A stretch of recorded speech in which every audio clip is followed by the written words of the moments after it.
So if we are able to say like or create a scenario where this will be impacting a lot of people. So for example, like a swine flu, which impacted around 11 to 21% of the people. So let us draw analogy with that and let's understand the same financial impact during that period. So it was same pandemic which was declared by WHO, and the fatality rate on in the initial period was very high. So it killed around 12,500 people in US in the first year, and in fact infected 60 million of the people. But eventually it was very low, the mortality rate. Uh, so this was the timelines of how the swine flu played out. So I think the initial steps we are aware of because similar thing is happening in coronavirus. So the first case is found, then WHO declares public health emergency, then a pandemic is declared, and then there are like a lot of cases, rise in cases. Then the clinical trials for the vaccine begins. Then FDA, which is like a US in a body in US, which approves the drug, uh, approves some vaccine for the swine flu, and then it starts gives the permission for production, and finally vaccine reaches to everyone, and then WHO declares, okay, now this is the end of this pandemic. So this is how this has played out, and if you just map it to how the financial markets actually reacted. So the blue line is when the first was impacted, and the red line is when WHO declared emergency. So you will see a stark difference to what is seen currently in the markets. So currently in the markets were very less volatile, or between say 0 to say 2%, and suddenly because of coronavirus the range has become from 5 to 10%. But this you see some completely different, and the reason for that is the during this period, which is 2009, the financial markets were recovering from the 2008 financial crisis, and the stocks were significantly undervalued during that particular period in time. So therefore, the movements were not very like sharp, which we are seeing currently. But nevertheless, as you can see, when the pandemic was declared, there was this fall in crude oil, which you can see on my screen just after this red line, and also gold, S&P 500, and only the TLT was rising, and the reason was that same like Fed has this lowered the interest rate to support the economy. So these are the drawdowns which we see. So S&P 500 had a 6% drawdown initially after the pandemic was declared. Crude was down around 18%, gold around 7%, and TLT in range of say 13%. It was down. Eventually, there was like this happened in say multiple waves. So initially it was not that severe. Then later on, it started spreading to a lot of people in US. So therefore, we see a lot of fall, not right when the pandemic was declared, but sometime later when it actually started spreading quite a lot. So therefore, these are the falls. So the S&P, the most maximum drawdown was around 16% during this time period.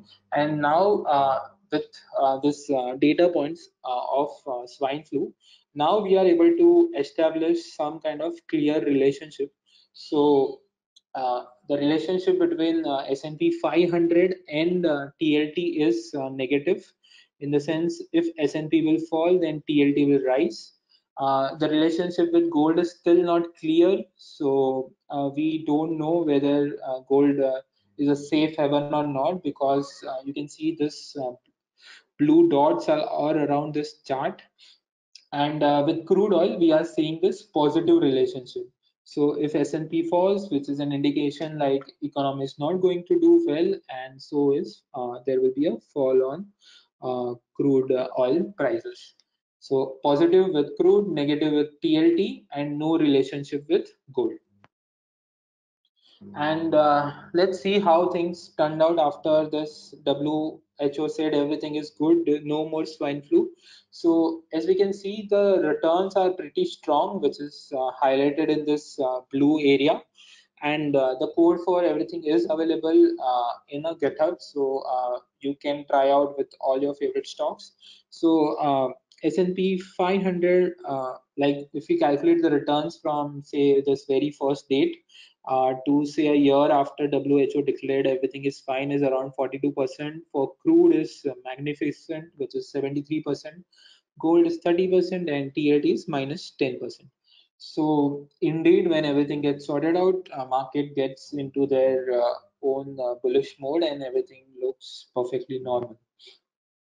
And these are the same things but in a bar graph format. So these are returns like 1 month, 3 months, 6 months, and 1 year from now. So crude was the leader in this phase, and even S&P 500 was the second best during this time period. So these returns are from 25th April, when WHO declared emergency for swine flu. And those are the various sector performance. So again, we see financial on the other end of the spectrum. So when we actually compared with coronavirus, financials were at the bottom, but in this case it is at the top. And the reason for that is in 2008 there was like significant selling which happened in this financial markets, financial stocks, and they were significantly undervalued. So even though there was this scare of swine flu, uh, the financials were able to pick up pace and perform relatively better compared to others. The same thing is happening for technology stocks. They are less impacted in current market scenario, and they were less impacted even during the swine flu time. And Another thing is which you are seeing is energy sector, which is impacted because and again it started to rise. So this is primarily driven by the crude market rally which we had seen during that particular period in time. So energy was able to catch up pace. So so there is a stark contrast which you see. The returns are very strong in this period. So primarily because during the financial markets crisis, which played out in 2008, there was like significant downfall in the equity market, and therefore this looked less what we can say less impacting compared to the financial market crisis.